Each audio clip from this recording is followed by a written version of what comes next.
জীবন বড়ই বৈচিত্র্যময়। নমস্কার সবাইকে।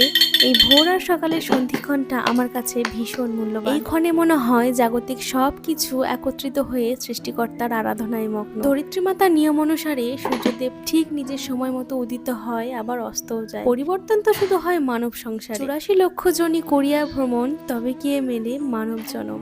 তবে এই মানব জনম সত্যিই বড় বৈচিত্র্যময়। একটু একটু করে বড় হওয়ার পর যে মানুষগুলোর নাম আমরা আপনের খাতায় খোদাই করে রাখি, একটা সময় গিয়ে সেই নামগুলো নিমেষেই মুছে যায়। কিছু কিছু আপন মানুষের নামের অস্তিত্ব তো থাকেই না, বরং সেই নামগুলোর উপর জন্মে যায় বৃত্তৃষ্ণা। কথায় কথায় যে মানুষগুলোকে আমরা আপনজন বলি, কাছের লোক বলি, একটা সময় পরে গিয়ে বোঝা যায় সেই আপন মানুষগুলোই আমাদের সঙ্গে সুব্যবহার করত শুধুমাত্র নিজের স্বার্থ চরিতার্থ করার জন্য। এই ঘটনা আমি তুমি সকলের সঙ্গে ঘটেছে, কারণ একটা এই ঘটনার মাধ্যমে সৃষ্টিকর্তা আমাদেরকে শিক্ষা দেন, বুঝিয়ে দেন আমরা সকলেই জগৎ সংসারের মায়ায় আচ্ছন্ন।